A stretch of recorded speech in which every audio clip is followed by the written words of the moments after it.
તો મિત્રો અત્યારે લોકો એવું બોલી રહ્યા છે કે જ્ઞાનીબેને જે બંધારણ કર્યું છે તે ગરીબો માટે કર્યું છે બંધારણ, અને જ્ઞાનીબેનને તો સારું સારું ખાવું છે અને કોઈને ખાવા દેવું નથી. લોકો આવું બોલી રહ્યા છે. તમે આ વિડીયો એન્ડ સુધી સાંભળો કે લોકો કેવું કેવું બોલી રહ્યા છે. અને અમુક લોકો તો એવું પણ બોલી રહ્યા છે કે નેતાઓએ તો ભડવાઈ કરી છે, આવું પણ બોલી રહ્યા છે. તો આ વિડીયો તમે એન્ડ સુધી જુઓ, બરોબર? કે જ્ઞાનીબેન એક જગ્યાએ લગ્નમાં ગયા હતા, ત્યાં જગ્યાએ તો મુખી કંકોત્રી સારી સારી કંકોત્રી છપાવી હતી, અને ત્યાં જગ્યાએ તો જમણવાર પણ સારો રાખ્યો હતો, અને ત્યાં જગ્યાએ જ્ઞાનીબેન ગયા હતા. અને અત્યારે લોકો જ્ઞાનીબેનને શું શું બોલી રહ્યા છે એ તમે અત્યારે આ વિડીયો જોઈ લો. મિત્રો જય માતાજી. ખાસ જણાવવાનું કે મારા ઘરે લગ્ન હોય ને હું કદાચ કંકોત્રી ફૂલસુકી સારી છપાવું, જમણવાર સારો રાખું, તો ઠાકોર સમાજ મારા ઘરે તૂટી પડે. મિત્રો મને સમાજ બહાર જ મેલે, મને વિશ્વાસ છે. પણ મારું તો એટલું કેવું છે કે ગબ્બર ઠાકોરને આપણે સમાજ બહાર મેલ્યો છે. મિત્રો આપણે સમાજનો વિરોધ નથી કરતા, ગબ્બર ઠાકોરનો વિરોધ નથી કરતા. સમાજ બહાર મેલ્યો ખરી કે નહીં મેલ્યો? ગબ્બર ઠાકોરના કાકાના ઘરે છોકરાના લગ્ન હતા તો ગબ્બર ઠાકોરને તમે સમાજ બહાર મેલ્યો, એનો અફસોસ નથી મને. તમે સારું કામ કરો છો. પછી વર્ષી ભુવાને તમે ગબ્બર ઠાકોર એના ઘેર જો, એને પણ તમે 11,000 રૂપિયા દંડ આલ્યો. સમાજ તો સારું જ કરે કોમ.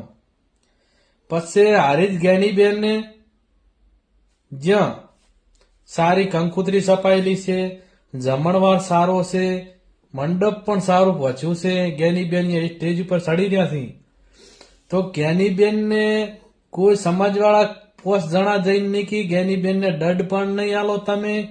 ચમ કે આ તમારી ચાલશે બધાની.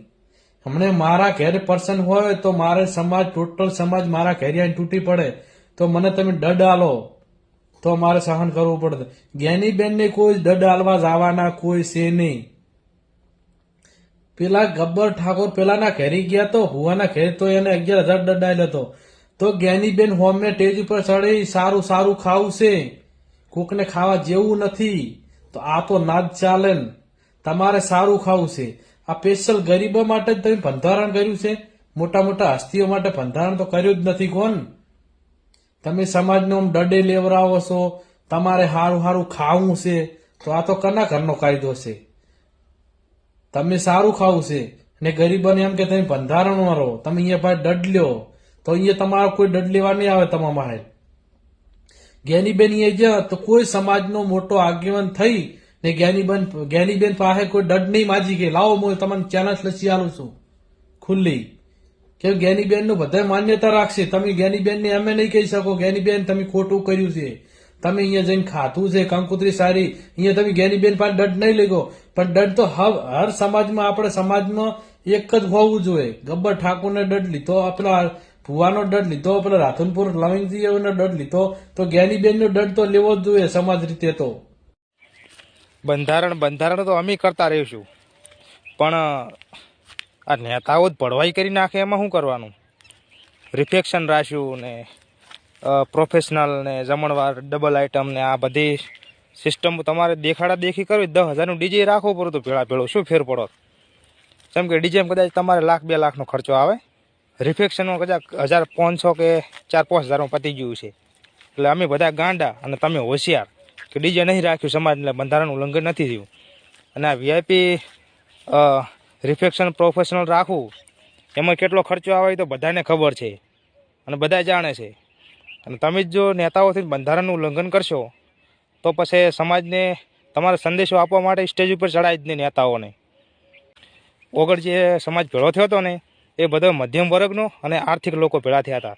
એ લાખોની સંખ્યા હતી, બધા મધ્યમ વર્ગના લોકો હતા. એમને બંધારણની ખૂબ જ જરૂરી હતી. અને સ્ટેજ ઉપર તમને બોલવા જે બધા નેતાઓને ચડાયા હતા એ શાના માટે ચડાયા હતા? કે તમે તમારા થ્રુ સમાજે સાંભળ્યું અને તમે કીધું એમ સમાજ પાલન કરી રહ્યો છે બંધારણનું. તમે જ નેતાઓ બધા રિફ્લેક્શનમાં આમ ઘૂસી પડ્યા. રિફ્લેક્શનમાં જઈને ખાઈને આવતા રહ્યા. એટલે પણ અહીંયા તમારે બોલાય કે આ બંધારણનો વિરોધ છે, એ તમારે સવાલ ઉપાડવો પડે કે આ બંધારણનું તમે ઉલ્લંઘન કરી રહ્યા છો. આ રિફ્લેક્શન રાખવાની ક્યાં જરૂર છે? ઓગળની ધરા ઉપર સદારામ બાપુની સાક્ષી જે બંધારણ બંધાણું એનું પાલન કરો.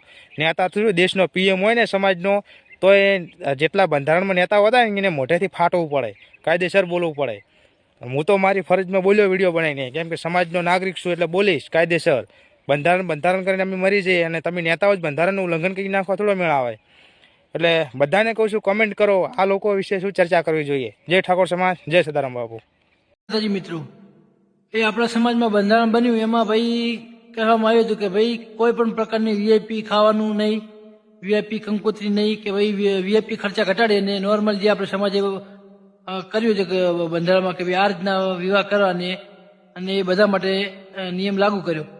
તો પછી ભાઈ હાલ તાજેતરમાં હારીજમાં આપણા સમાજના આગેવાન અને પ્રમુખ ડીવી ઠાકોર એમના ઘરમાં કોઈના વિવાહ છે તો ભાઈ ત્યાં એમને જ બંધારણનું ઉલ્લંઘન કર્યું. એનું કારણ કે ભાઈ જો વીઆઈપી વસ્તુ ના તો ભાઈ એમને એમના ઘરના વિવાહમાં ભાઈ બે પ્રકારના રસોડા રાખે છે. એક રસોડામાં ભાઈ સામાન્ય લોકો માટે જે નોર્મલ આપણે સમાજના બંધારણમાં કહ્યું હતું કે ભાઈ આ પ્રકારનું ખાવાનું રાખવું એ પ્રકારનું રાખ્યું. અને બીજું વીઆઈપી રસોડું જેમાં ભાઈ આપણા સમાજના નેતાઓને આગળનો માટે અલગ અલગ મિષ્ટાનો અને વાનગીઓનું રસોડું અલગ. તો ભાઈ આ શું બંધારણનું ઉલ્લંઘન નથી? ભાઈ નિયમ બંધારણમાં બનાવ્યો છે તો ભાઈ બધા માટે સેમ હોય. તો મિત્રો ડીજે બંધ કરાવ્યું હતું એટલે ડીજે વાળા ભાઈઓ એમ કહેતા હતા કે ડીજે બંધ કરાવવાથી આપણા ઠાકોર સમાજમાં શિક્ષણ નહીં વધે, ડીજેના બદલે દારૂ બંધ કરાવો, દારૂ બંધ કરાવશો તો આપણા ઠાકોર સમાજમાં શિક્ષણ વધશે. તો મિત્રો એ ભાઈઓને ખાસ જણાવવાનું કે ડીજે બંધ થયું એના લગભગ 1.5-2 મહિના થયા અને એના પછી અમારા બનાસકાંઠામાં લગભગ અંદાજિત 1.5 મહિનાની અંદર અમારા બનાસકાંઠામાં અને પાટણમાં લગભગ અમારા આજુબાજુ ગામમાં 23 ગામોમાં દારૂ બંધ થયો છે. મિત્રો આ છે ડીજે બંધ કરાવવા પછીની નવું બંધારણ.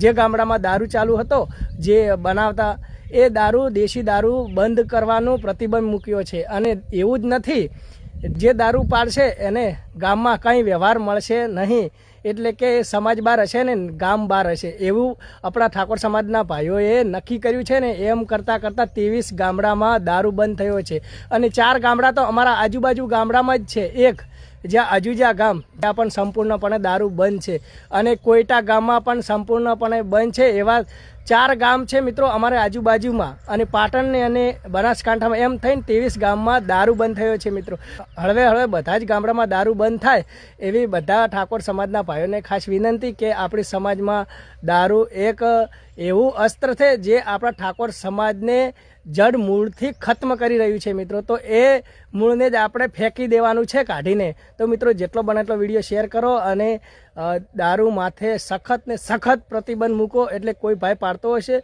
એને સમાજમાં કે ગામમાં વર્તન ના કરવું એવી આપણે એમને નક્કી કરવાનું, જેથી કરીને એ ભાઈ પણ સુધરી શકે. તો મિત્રો જેટલો બને એટલો વિડીયોને શેર કરો જેથી કરીને તમારા ગામમાં પણ દારૂ ચાલુ હોય તો સખત ને સખત કાર્યવાહી થઈ શકે. જય માતાજી, જય સદારામ બાબા.